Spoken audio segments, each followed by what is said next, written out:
Hello, कैसे हो मेरे दोस्तों, मेरे भाइयों, और सब ठीक ठाक। देखो यार, जब से ये डिजिटल मीडिया का दौर आया है तब से ये तो मानना ही पड़ेगा कि लोग अब पढ़ने में कम और देखने में दिलचस्पी ज़्यादा लेते हैं। मतलब पहले किसी भी चीज़ की जानकारी ढूंढने के लिए लोग किताबों को खंगालते थे, आजकल गूगल खंगालते हैं। वैसे इस बात में कोई दो राय नहीं है कि गूगल ने हम इंसानों की ज़िंदगी को काफ़ी हद तक आसान किया है, लेकिन ये बात भी सच है कि अब हम इंसान गूगल पर हर दिन ज़्यादा से ज़्यादा निर्भर होते जा रहे हैं। इसलिए अगर जब पेट में दर्द भी हो जाए तो हम पहले गूगल पर ढूंढते हैं कि पेट में दर्द किन किन वजहों से होता है। और जानते हैं हमारी इस आदत का सबसे बड़ा नुकसान क्या हो रहा है? हमारी पढ़ने की आदत छूटती जा रही है। अगर आप अपने आसपास देखेंगे तो पाएंगे कि बहुत से लोगों ने किताबें पढ़ना छोड़ दिया है। अब वो हर चीज़ की जानकारी गूगल पर ही ढूंढते हैं। ठीक है, माना जा सकता है कि गूगल के जरिए हम अपना वक्त बचा लेते हैं, लेकिन आप ये क्यों नहीं सोचते कि वक्त बचाने की ये कोशिश हमारी याददाश्त पर गहरा असर डाल रही है? इसलिए आज आप सभी एक कसम खाइए कि आप हर महीने कम से कम एक किताब खरीदेंगे और उसे पढ़ेंगे। और वैसे भी मैं आज आपको उन 5 किताबों की जानकारी दूंगा जो आपके लिए बहुत फायदेमंद साबित हो सकती हैं। तो कितना बढ़िया रहेगा कि आप इन किताबों को खरीदें और पढ़ें। इससे एक तो आपकी पढ़ने की आदत फिर से लौट आएगी और दूसरे इन किताबों के जरिए आपको जिंदगी में काम आने वाली नॉलेज हासिल होगी। तो चलो यार, देखते हैं सबसे पहली किताब कौन सी है। बस यार आप लोग प्लीज चैनल को सब्सक्राइब करना मत भूलना, क्योंकि आपके सपोर्ट की मुझे बहुत ज्यादा जरूरत है।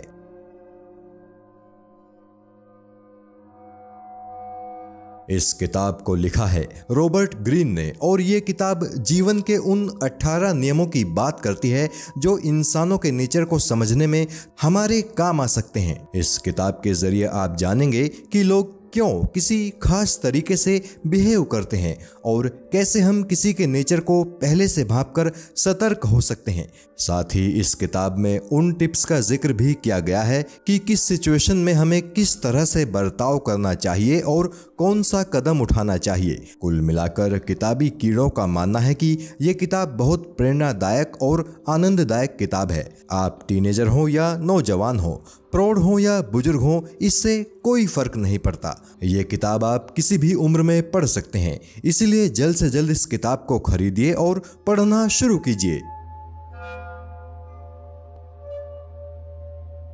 हाँ, पैसा। मुझे यकीन है कि पैसे देखकर आपके कान जरूर खड़े हो गए होंगे। क्या करें, पैसा चीज ही ऐसी है।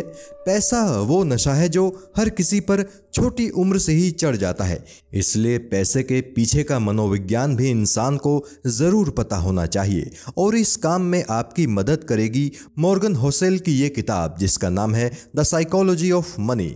इस बात पर आप यकीन करें या ना करें, लेकिन पैसे को लेकर आज जो आपकी सोच है वही आपका आने वाला कल डिसाइड करेगी। तो कितना बढ़िया रहेगा कि आप जल्द से जल्द पैसे के पीछे का मनोविज्ञान समझ लें और इसका ज्यादा से ज्यादा फायदा उठाएं। इसलिए अपनी मस्ट रीड बुक्स की लिस्ट में आप इस किताब को भी शामिल कर लीजिए।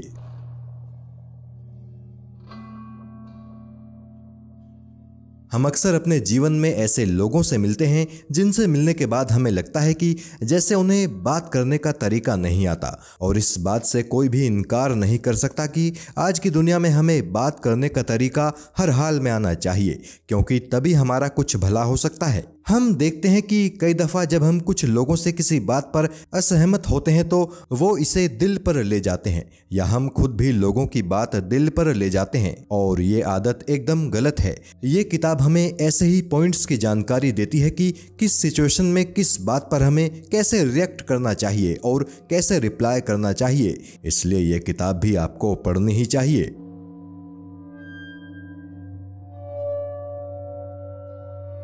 हम सभी के जीवन में कभी ना कभी एक सिचुएशन ऐसी जरूर आती है जब हमें लगता है कि हमने कुछ काम बहुत गलत कर दिया है और अब हमें उसका अफसोस हो रहा है। कुछ लोग ऐसी सिचुएशन में बहुत ज्यादा गिल्ट यानी अपराध बोध में चले जाते हैं और फिर इसी सिचुएशन में हमारा ब्रेन हमारी ऐसी वैसी कर देता है। लेकिन अगर आप एक दफा रॉबर्ट सैपोल्स्काई की लिखी ये किताब पढ़ेंगे तो आपको इस सिचुएशन में खुद को सही रखने में काफी मदद मिलेगी। इस किताब में उन पॉइंट्स पर बात की गई है जो ये बताते हैं कि क्यों हम ऐसी सिचुएशन में फंस जाते हैं और एक्चुअली ऐसी सिचुएशन में हमें क्या करना चाहिए। तो भैया खुद को ये धोखा मत देना कि आपके साथ ऐसा कभी नहीं हुआ।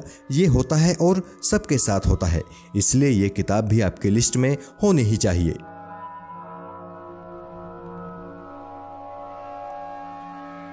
Depression, demotivation, lack of focus, undisciplined life और क्या कुछ नहीं, आजकल यही तो है हमारे चारों तरफ। लोग चाहते हैं कि वो इस सिचुएशन से बाहर निकले और अपनी जिंदगी को बेहतर बनाए, लेकिन हर दफा वो बस सोचकर रह जाते हैं। ऐसे लोगों के लिए बेहद उपयोगी है ये किताब जिसका नाम है कांट हर्ट मी, जिसे लिखा है डेविड गोगिंस ने। और डेविड गोगिंस ने ये किताब खुद पर किए प्रयोगों के बेस पर लिखी है। ये किताब उन लोगों पर है जो हर वक्त मोबाइल में खोए रहते हैं या फिर किसी न किसी बहाने से खुद को आराम पसंद बनाए रखते हैं। ऐसे लोगों के जीवन का क्या होता है और अगर सही वक्त पर ऐसे लोग सुधर जाएं तो उनका जीवन क्या से क्या हो सकता है। ये किताब इसी बारे में बात करती है, तो इस किताब को भी आपको जरूर पढ़ना चाहिए।